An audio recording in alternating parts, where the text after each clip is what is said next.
J'avais fait une vidéo sur laquelle j'avais parlé dans laquelle j'avais parlé de comment faire sa toilette intime et j'avais demandé de ne pas mettre le doigt dans le vagin quand on fait sa toilette. Il faut juste laver la ville. Alors, j'ai eu beaucoup de messages en inbox de personnes qui m'ont dit, ah, mais la sage, si on ne met pas le doigt là, comment faire sortir les pertes blanches et quand on finit les menstrues, tout ça là, comment ça se passe? Salut et bienvenue encore. Alors, je vais parler de pourquoi ou bien if ou bien si il faut mettre le doigt dans son vagin pour le nettoyer ou bien après les règles. Je dis. Les menstrues, là, ça vient de très loin. Hein. Ça vient depuis l'utérus, là. Est-ce qu'on a besoin de mettre le doigt pour aller chercher les menstrues pour qu'elles arrivent à la vie? Non, non, non, non. On n'a pas eu besoin de mettre le doigt pour chercher les menstrues. Même les pertes blanches, quand vous les constatez dans votre culotte.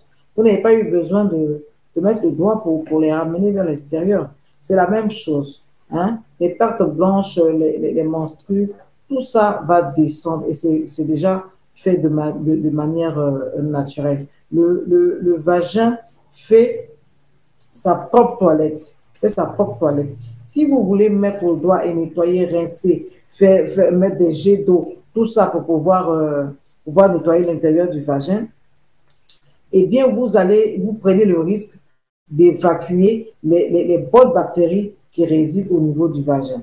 Alors, il faut savoir que dans le vagin, il y a des bactéries qui sont des bonnes bactéries qui servent à faire la toilette ou alors à protéger le vagin contre les infections.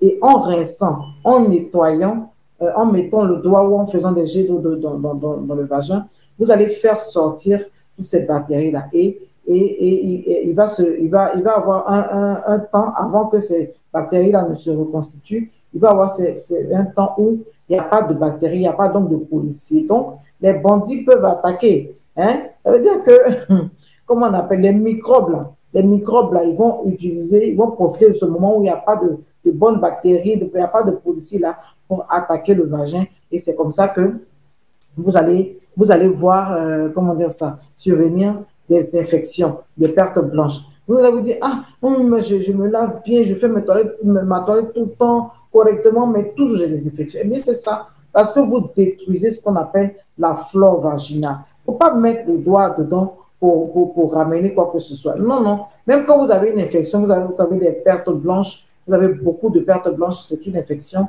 Mais quand ça démange, quand il y a une odeur qui n'est pas agréable, vous consultez. Avec les ovules qu'on va vous prescrire, là, ça va ramener tout ça vers l'extérieur. Vous n'aurez même pas besoin de mettre le doigt pour faire la toilette.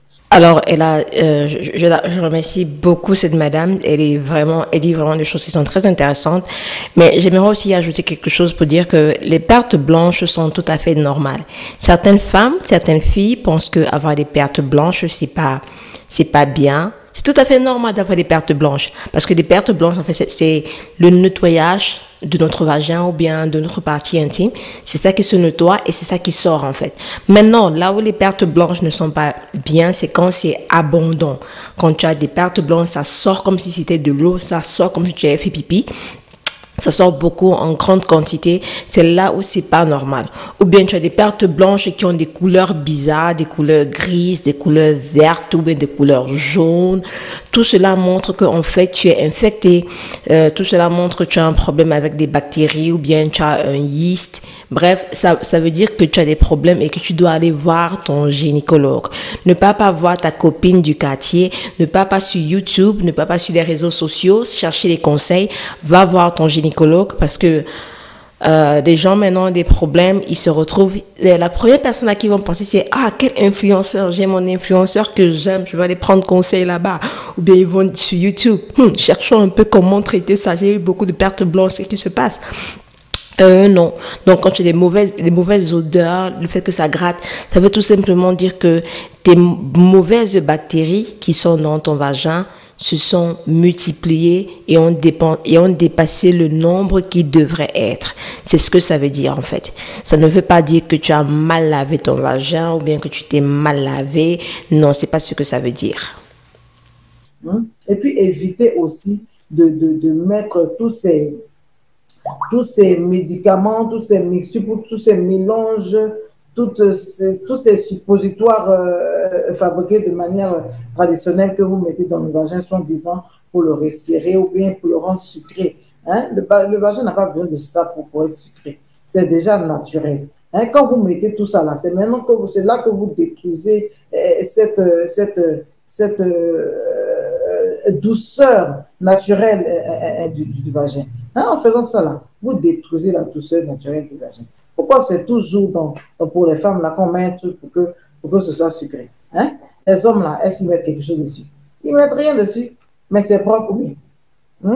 On ne met pas quelque chose dedans, c'est fait de façon naturelle. Si vous avez l'impression que vous êtes lâche ou vous voulez resserrer le vagin, ça se fait par une rééducation du périnée. Et puis, on peut le faire aussi d'une autre façon, hein, faire en sorte que ce soit vraiment resserré sans avoir à mettre quelque chose dedans. Ça, c'est un secret que je veux vous donner en offre, en inbox pour des personnes qui le souhaitent. Hein, pour faire en sorte que... Alors, pour ceux qui veulent savoir le secret de la dame, vous pouvez l'écrire et lui demander comment resserrer. Mais sinon, la première manière qu'elle a dit pour resserrer le vagin, c'est vraiment en faisant qu'est-ce qu'elle a dit encore là? C'est vraiment en faisant certaines activités, en fait, parce que le vagin est un muscle. C'est un muscle. C'est élastique, c'est un muscle en fait. Voilà, il faut faire les choses du périnée. Il y a des exercices que tu dois faire pour resserrer que tout se place bien, pour que ça se resserre. Surtout quand tu viens d'accoucher. Des fois, beaucoup de filles, quand elles viennent d'accoucher, elles posent la question de savoir, oh, comment je fais pour resserrer mon vagin? Écoute, ton vagin est élastique. Il va reprendre sa forme doucement. Laisse ton vagin tranquille. Il va reprendre sa forme normale. Je sais pas pourquoi les femmes tremblent après avoir accouché. Oh, mon vagin, ton vagin est élastique. C'est élastique, c'est fait pour s'écarter et pour reprendre sa forme normale. Et après l'accouchement, tu peux faire des soins du périnée pour que ça se resserre ou bien pour que tout ton utérus, ton vagin, tout cela, que ça puisse reprendre sa forme normale.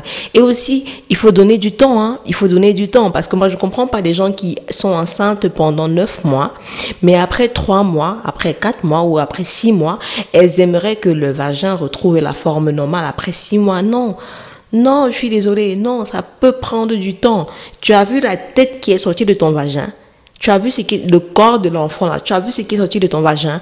Comment tu t'imagines qu'après une semaine, après 1 mois, ça va, je sais pas. Mais normalement, même des fois, après 1 mois ou après 2 mois, ça reprend la forme normale. Hein.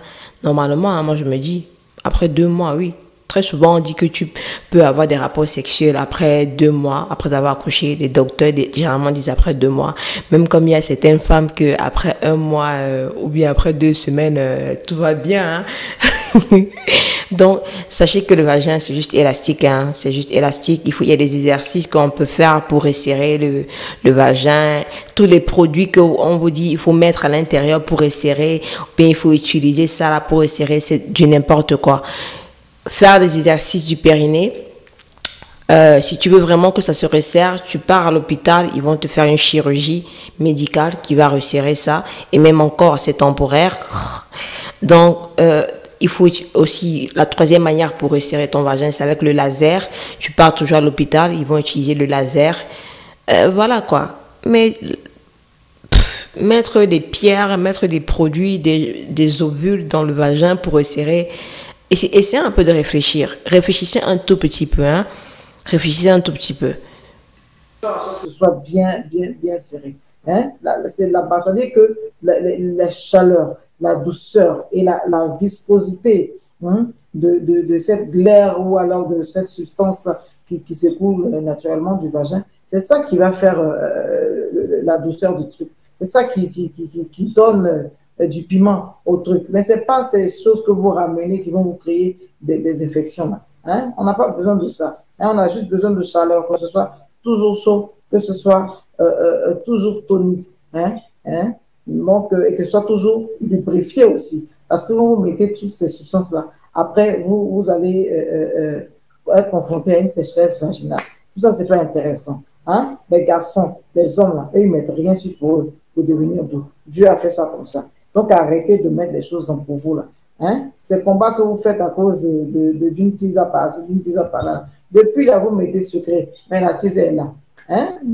C'est pas une affaire de ça. Hein? Pour retenir un homme là, ça se passe dans la tête. Hein? Fais un travail psychologique sur ton mari, ma chérie. Tout n'est pas en bas. C'est ce que les gens avaient dit. Mais je ne pense pas. Il y en a quelque chose en haut, dans la tête aussi, pour faire en sorte que votre homme soit avec vous pour la vie. Bye bye. Et c'est tout à fait vrai, c'est pas seulement en bas, il y a beaucoup de choses qui entrent dans la vie de couple qu'il faut mettre en place, donc c'est pas seulement la partie intime et tout ça là, donc c'est vrai. Merci beaucoup maman pour ton conseil, et si vous avez des choses à ajouter, ajoutez dans les commentaires. S'il y avait des choses à conseiller, ajoutez dans les commentaires. Est-ce que vous pensez qu'il faut mettre des gélules, des pilules, toutes ces choses-là dans le vagin? Est-ce que vous pensez qu'il faut nettoyer le vagin avec ses doigts? Dites-moi ce que vous pensez. À mon avis, pour moi, il n'est pas nécessaire de mettre les doigts dans le vagin pour le nettoyer, parce qu'en fait, ce que tu enlèves, c'est ce qui rend ton vagin lubrifiant, c'est ce qui rend ton vagin glissant. C'est ce qui maintient la santé de ton vagin. Donc, en fait, tu n'es pas en train d'enlever les saletés, tu n'es pas en train d'enlever les bactéries. Non, ce que tu es en train de faire, c'est d'enlever cette couche-là qui protège ton vagin. Et à la suite, la conséquence de ça sera que tu auras des problèmes de sécheresse, tu auras des problèmes de douleur, tu auras des pertes de sang. Très souvent, si tu as des rapports sexuels, tu auras des mal de bas-ventre, bref, tu auras beaucoup d'autres problèmes. Et aussi, même très souvent, tu vas aider les mauvaises bactéries à se développer plus. Et c'est ça qui va entraîner des odeurs, de grattement. Et même plus tard, ça peut te rendre stérile. Il y a beaucoup de femmes qui sont stériles et ne savent pas pourquoi. C'est justement pour ce genre de pratique-là, très souvent. Et aussi les conséquences de ce genre de choses-là, c'est que des fois tu vas pas voir la conséquence maintenant. Des fois la conséquence n'est pas maintenant ou demain. Des fois la conséquence peut être dans 10 ans, dans 20 ans. Et tu ne pourras plus faire de lésions en fait. Alors il faut savoir que ces pratiques-là, ces choses-là, très souvent les conséquences sont à long terme. Donc il faut beaucoup penser par rapport à ça. Et n'hésitez pas à laisser des commentaires encore et on se voit à la prochaine vidéo. Bon, stop! Ne me dis pas que tu es parti sans t'abonner, sans liker la vidéo, sans partager la vidéo. Quand même, ne fais pas ça. Abonne-toi, like et partage la vidéo. Losing time, I'm fading fast. I just wanna make it last. Try to let go of the past. I close my eyes, embrace the blast. Sleepless nights and headaches stack. Restlessness to hell and back. What's my purpose? What do I grab? A slip